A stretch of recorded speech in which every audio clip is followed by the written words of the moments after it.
네, 반갑습니다. 이번 시간 생활건강 기대되는 하반기에 대해서 얘기해 볼까 합니다. LG 생활건강 제품, 이 아마존 추천 아이템으로 떴다고 하는데 어떤 제품이 있는지 오늘 살펴보면서 LG 생활건강이 하반기에는 이 중국과 미국에서의 움직임 더욱더 나타날 것으로 생각이 되고 있는데요. 어느 흐름세, 전체적으로 놓치지 않고 둘 다 잡아갈 수 있는 흐름세일지 오늘 한번 살펴보는 시간 가져보도록 하겠습니다. 지난 LG 생활건강 잠정 실적에 대해서 말씀드리면서 얘기해 드렸던 것으로 생각이 되고 있는데요. LG 생활건강 이 국가별 매출 비중을 살펴보시면요. 전체적으로 국내가 가장 크게 차지를 하고 있지만 그 다음으로 타사 대비해서 이 중국에서의 성장성이 굉장히 눈에 띄고 있는 기업이죠. 다만 이 북미와 그 외의 다른 지역에서는 감소의 흐름세를 나타냄으로써 오히려 또 이런 부분에서는 타사 대비 굉장히 좋지 못한 흐름세로 또 비춰지기도 했습니다. 전체적으로 1분기 중국에서의 매출은 2분기에서도 성장해 나가면서 전체적인 흐름세를 계속 가져갈 것으로 생각이 되고 있는데요. 하지만 북미와 중국 외 지역에서는 매출의 움직임은 계속 실적 모멘텀이 하락하고 있다라고 얘기가 나오고 있습니다. LG생활건강 같은 경우에는 2분기보다는 이 3분기에서의 중국에서의 흐름이 조금 더 나타날 수도 있겠다라고도 얘기해 드렸던 것 같은데요. 전체적으로 대중국에서의 실적은 2분기가 지나면서 완연한 실적의 회복을 보여줄 것이다 라고 얘기가 되고 있습니다.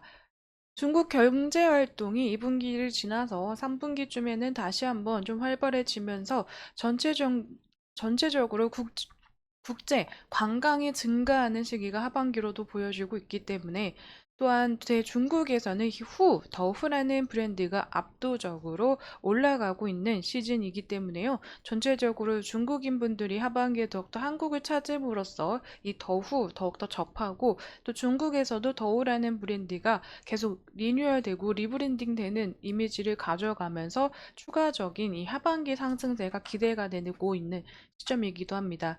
하지만요, 전체적으로 2분기에선 북미에서의 움직임도 저는 두각이 될 것으로 생각이 되고 있는데요.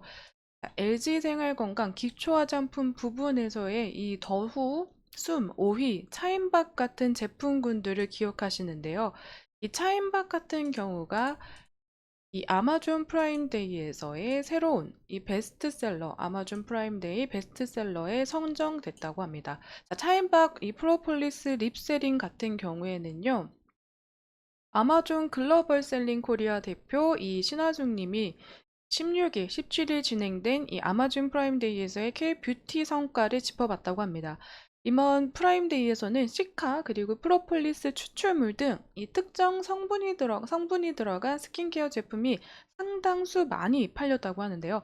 더불어 스킨케어를 넘어서 립 메이크업 제품 그리고 뷰티 디바이스 쪽으로도 소비자 관심이 넓어지는 것을 확인했다고 합니다.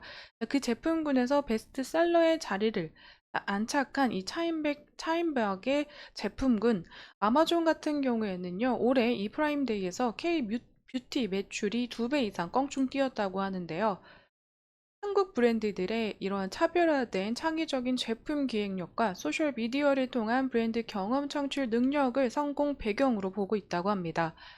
1년에 딱 이틀 하는 아마존 프라임데이죠. 이 프라임데이, 아마존의 유료 멤버십 회원으로 대상으로 진행하는 연중 최대 할인 행사라고 보시면 되는데, 이 프라임데이에서 K-뷰티가 무서운 존재감을 계속 나타내고 있다. 프라임데이는 그 실적이 미국 내 아마존 주가에 영향을 미칠 정도로 큰 행사인데, 어도비 애널리틱스는 프라임데이 주문액을 역대 최대인인 142억, 약 9조 6,840억 원으로 추정했다고 합니다. 전체적으로 어떤 카테고리 그리고 어떠한 매출액을 기록했는지가 자, 어, 자세하게 아마존에서 나오지 않다고 얘기가 되고도 있지만요. 그 안에서 K-뷰티 그리고 한국 제품들이 그 뷰티 카테고리 안에서도 크게 자리를 잡았다라는 이야기들이 많이 나오고 있죠. 그렇기 때문에 LG생활건강 이 하반기에 들어서는 미국에서의 성장세가 다소 조금은 상승하는 움직임 보여지지 않을까. 그로 인해서 현재 잠정 실적 2분기 실적에서도 예상보다는 올라갔다라고 하시는 분들도 있고 예상보다 너무 부진하다. 다른 화장품 기업들에 대해서는 대비해서는 좋지 못한 흐름이다라고 얘기들이 나오고 있는데요. LG생활건강은 뷰티 부분뿐만 아니라 이 생활건강 그리고 음료 부분까지 있기 때문에요. 그 부분 안에서 전체적인 실적과 이런 전망이 나쁜 편은 아닙니다. 그렇기 때문에 LG생활건강이 화장품에서도 이렇게 두각을 나타내면서 계속 지속적으로 실적의 회복에 견인할 수 있는 매출의 성장세를 나타내 준다면 저는 추가적으로 이 하반기에 LG생활건강은 2분기, 이 상반기를 지난 흐름보다는 더욱더 더 나은 모습을 나타내는 하반기의 실적과 움직임이 되지 않을까라고 기대가 되고 있는 시점이기도 합니다.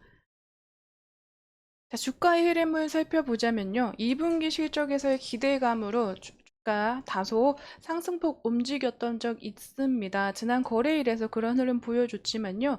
전체적으로 장의 흐름이 좋지 못했던 이런 흐름들 그 안에서 다시금 21선 밑으로 주가 마무리하면서 전주 마감을 했던 움직임 보여줬습니다. 하지만 금일에는 소폭 다시금 21선 위에서 자리를 잡고 있는 모습 보여주고 있는데요. 어느 정도 LG생활 건강에 대한 우려감들이 지나가고 있다라고 저는 평가가 되고 있는 것 같습니다. 그렇기 때문에 오히려 이 상반기의 흐름보다는 주가 저점의 부분 지켜지면서 전체적으로 더디고 다소 느리고 다른 타사 업종에 비해서 또 종목군들에 비해서 좀 느리지만 그 변동폭이 큰 폭은 아니지만요. 그럼에도 불구하고 LG생활건강 충분히 반등할 수 있는 구간이 나오는 모습이 아닌가라고도 생각이 되고 있습니다. 전체적으로 이 3분기 그리고 하반기에 움직이는 중국에서의 마케팅과 그리고 다시 한번 회복될 수 있는 실적의 구간 전체적으로 다시 한번 체크해 보면서 LG생활건강 더 정보 면에서 필요하신 분들은 제 영상 같이 보시면서 투자 계획 차근히 잘 가 보시기를 추천드리도록 하겠습니다. 오늘 LG생활건강에 대한 이야기는 여기서 마무리 짓지만요. 추가적인 이슈나 실적들 그리고 정보 업데이트 되는 내용들이 있으면 바로 빠르게 또 영상으로 찾아뵙도록 하겠습니다. 제 영상에는 개인적인 견해와 의견들이 들어가 있습니다. 그렇기 때문에 투자하실 때는 반드시 참고용으로 사용해 주시기를 추천드리도록 하겠습니다. 그럼 오늘도 시청해 주셔서 감사드립니다.